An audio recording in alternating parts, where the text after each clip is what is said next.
क्या पढ़ने वाले थे आज? अग्नाशय क्या? अच्छा रिकॉर्डिंग हो रहा है क्या? ओ यूट्यूब पे, ठीक है। हेलो माय डियर स्टूडेंट्स, आप सभी को SKGS पॉइंट में स्वागत है। और आप सभी लोग वीडियो को देखें, वीडियो को लाइक करें, वीडियो को सब्सक्राइब करें, चैनल को सब्सक्राइब करें और शेयर करें, वीडियो को पूरा देखें। और क्या, तो ठीक है, हम लोग पेनक्रियाज को पढ़ रहे हैं। सबसे बड़ी बात है कि पेनक्रियाज होता क्या है, जानेंगे तब तो। जैसे ये हाथ, हम जान रहे हैं कि ये हाथ है भैया, ये हाथ है, ठीक है, हाथ है, ये जान रहे हैं कि ये हाथ है। उसी तरह पेनक्रियाज हमारे शरीर में नाभि के नीचे थोड़ा साइड में होता है। ये अंग्रेजी के सी आकार का होता है। क्या होता है? अंग्रेजी का जो लेटर होता है, अंग्रेजी के लेटर के सी आकार का होता है। सबसे बड़ी ग्रंथि होता है लीवर, सबसे बड़ी ग्रंथि होता है लीवर। और दूसरी सबसे बड़ी ग्रंथि पेनक्रियाज यानी अग्नाशय को कहा जाता है। अग्नाशय एक मिक्स ग्लैंड है, मिश्रित ग्रंथि है। अग्नाशय एक मिश्रित ग्रंथि है और अग्नाशय को अंतःस्रावी ग्रंथि एवं बाह्यस्रावी ग्रंथि भी कहा जाता है। अगर अब इसका कार्य देखते हैं क्या होता है। कार्य इसका होता है कि इंसुलिन हार्मोन को निकालना, पाचन हार्मोन को निकालना। अगर पेनक्रियाज डैमेज हो जाता है, पेनक्रियाज का बीटा सेल अगर डैमेज हो जाता है, हम लोग सेल को भी चर्चा करने वाले हैं यहाँ पे अभी। अगर पेनक्रियाज का बीटा सेल अगर डैमेज हो जाता है तो मधुमेह रोग हो जाता है। क्या हो जाता है? मधुमेह रोग हो जाता है, जिसको डायबिटीज रोग कहा जाता है या डायबिटीज मेलेटस रोग कहा जाता है। घबराने की कोई बात नहीं है, क्योंकि मेलेटस लगा देता है कभी कभी एग्जाम में, चौंका देता है ना। तो हम लोग पढ़ने वाले हैं अग्नाशय को। अग्नाशय को सबसे पहले हम लोग जानते हैं कि मामला क्या है। अग्नाशय को मिक्स्ड लिखते जाइएगा। अग्नाशय को क्या कहते हैं?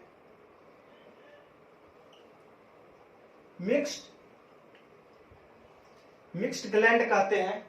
सबसे पहली बात, मिश्रित ग्रंथि।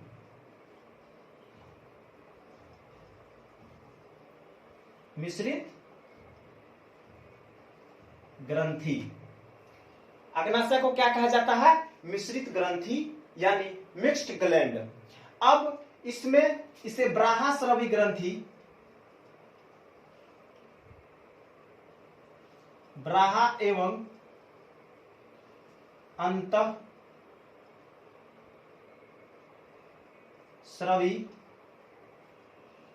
ग्रंथि भी कहा जाता है। यहां तक क्लियर है? अब मामला ये आता है कि ये अग्नाशय का जो एक भाग होता है, अग्नाशय का एक भाग जो होता है वो लैंगरहैंस द्वीपिका का बना होता है। अब क्वेश्चन डायरेक्ट पूछता है अग्नाशय बना होता है, और हर एक एग्जाम में पूछा जाता है क्वेश्चन। SSC हो, रेलवे हो, ग्रुप डी हो, BPSC हो, जहां कोई भी कंपेटिटिव एग्जाम हो, क्वेश्चन डायरेक्ट पूछता है अग्नाशय बना होता है। अग्नाशय बना होता है लैंगरहैंस द्वीपिका, इंग्लिश में कहते हैं आइसलेट ऑफ लैंगरहैंस। इंग्लिश में कहते हैं आइसलेट ऑफ लैंगरहैंस और हिंदी में कहते हैं लैंगरहैंस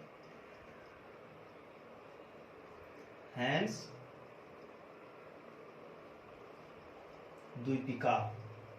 ध्यान रखिएगा, है ना।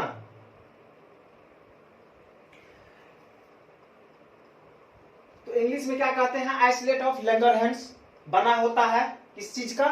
बना होता है आइसलेट ऑफ लैंगरहैंस द्वीपिका का। और हिंदी में, इंग्लिश में हिंदी में कहा जाता है लैंगरहैंस द्वीपिका, है ना। तो इतना चीज तो आप लोग क्लियर है। अब इसको मैं मिटा दूं, लिख लिया है ना, ठीक। अब जो है इससे एक अग्नाशय रस निकलता है। क्या निकलता है? अग्नाशय रस निकलता है, जिसका नाम है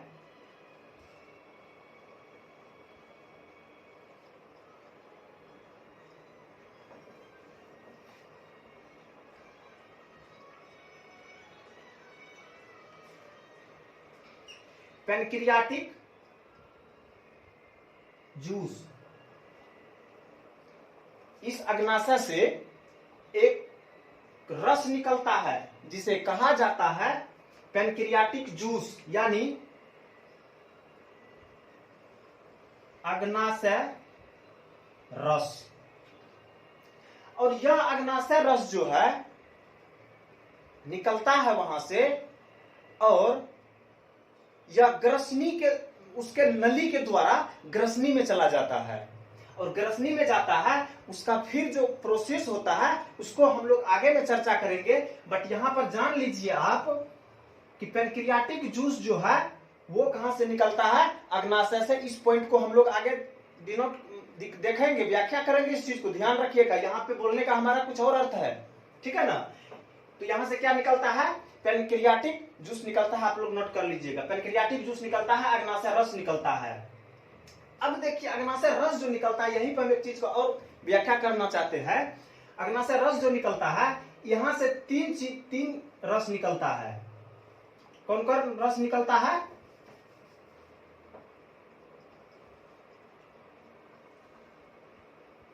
यहां से 3 रस निकलता है। कौन कौन रस निकलता है? ट्रिप्सन,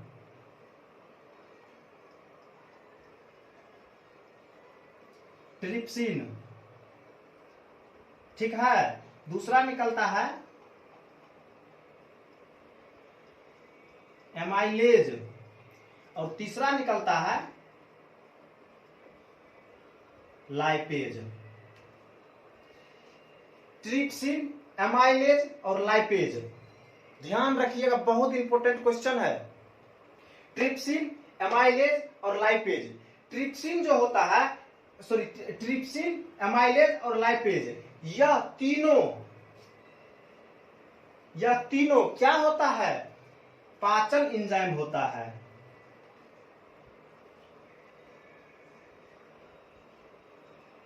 पाचन एंजाइम होता है जो हमारे भोजन को पाचन करने में मदद करता है ना। ऐसा नहीं है, जो लिवर से जो जठर जूस निकलता है वो भी करता है, लेकिन इसका भी बहुत बड़ा भूमिका होता है। ट्रिप्सन, एमाइलेज और लाइपेज, यह भी निकलता है कहां से? अग्नाशय से, है ना। ध्यान रखिएगा। तो यहां तक तो हम लोग क्लियर हो गए हैं, आप लोग लिख लिया है ना, ठीक है। अब आगे हम लोग चर्चा करना चाह रहे हैं इसका कार्य क्या होता है। इसका कार्य, किसका कार्य?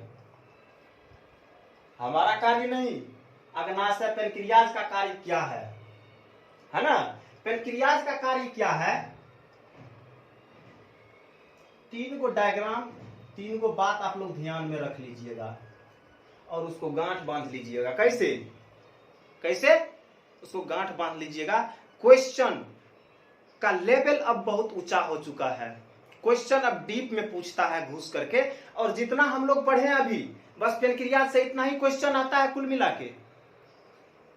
लेकिन क्वेश्चन जो है अभी नया ट्रेंड जो चल रहा है, क्वेश्चन का 1 पॉइंट आगे चल रहा है, आपको 2 पॉइंट आगे चलना पड़ेगा, तब जाकर के एग्जाम में आप क्वेश्चन को सॉल्व कर पाएंगे। यहां पर हम 3 चीज ये बताने वाले हैं कि इसमें जो है अग्नाशय में 5 सेल पाया जाता है।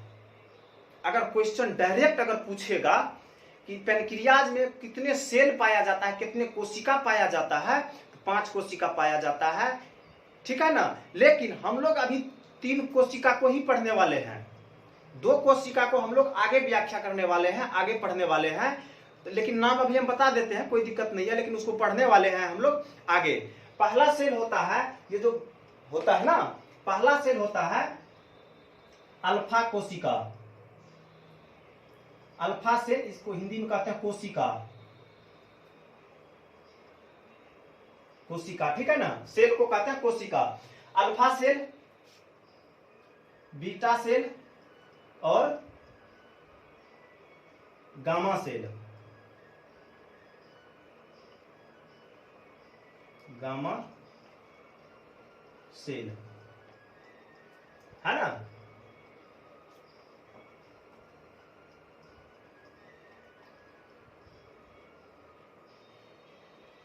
कोशिका यानी क्या, अल्फा कोशिका, अल्फा कोशिका, बीटा कोशिका और गामा कोशिका। अल्फा कोशिका, बीटा कोशिका और गामा कोशिका, समझ रहे हैं? हाँ। या तो ठीक है। तो अब ध्यान रखना है कि ये भाई अल्फा कोशिका, बीटा कोशिका, गामा कोशिका, लेकिन और ध्यान रखिएगा दो को और है। एक हो जाएगा आपका डेल्टा कोशिका, ठीक है ना। अल्फा बीटा गामा नहीं होगा यहाँ पे, अल्फा बीटा और डेल्टा होगा, डेल्टा कोशिका होगा, है ना, ध्यान रखिएगा, थोड़ा सा मिस्टेक हुआ था। डेल्टा कोशिका होगा यहाँ पे, डेल्टा सेल होगा। Alpha beta not gamma, delta. लेकिन गामा सेल भी पढ़ना है, लेकिन गामा सेल उतना इंपॉर्टेंट नहीं है जितना डेल्टा कोशिका होता है, ठीक है ना। तो ये तीन कोशिका होता है। पहला कोशिका होता है अल्फा कोशिका। कौन सा होता है? अल्फा कोशिका। अल्फा कोशिका से ग्लूकागॉन हार्मोन निकलता है।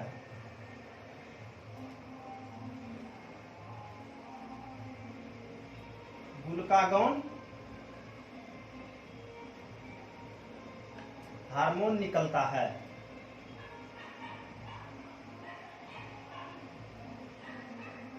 ग्लूकागॉन हार्मोन निकलता है। क्या निकलता है? क्वेश्चन पूछता है कि अग्नाशय के अल्फा सेल से निम्न में से कौन सा हार्मोन निकलता है? तो याद रखना है, अल्फा सेल से, अग्नाशय के अल्फा सेल से ग्लूकागॉन हार्मोन निकलता है। कौन सा? ग्लूकागॉन हार्मोन निकलता है। बीटा सेल से इंसुलिन हार्मोन निकलता है। इंसुलिन हार्मोन निकलता है, यानी इसी की कमी से डायबिटीज रोग होता है, ठीक है। अब डेल्टा सेल का बात करते हैं। डेल्टा सेल से जो हार्मोन निकलता है वो निकलता है सोमेटोस्टेटिन हार्मोन। क्या?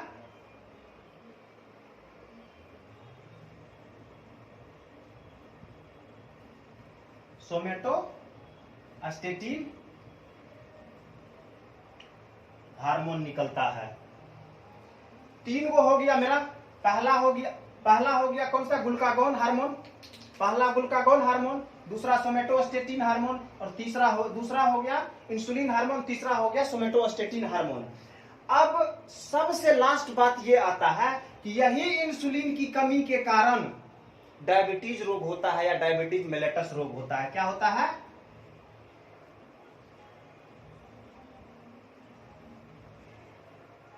डायबिटीज रोग होता है ना।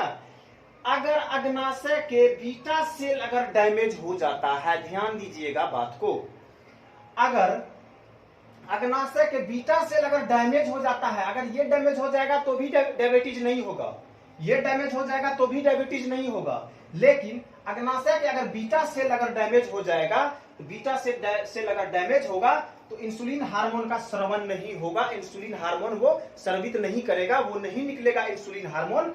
अगर इंसुलिन हार्मोन नहीं निकलेगा तो वो डायबिटीज रोग हो जाएगा। शुगर का नियंत्रण नहीं कर पाएगा, चीनी का नियंत्रण हमारे शरीर में नहीं कर पाएगा, इस वजह से उसे डायबिटीज रोग हो जाता है या डायबिटीज मेलेटस रोग हो जाता है ना।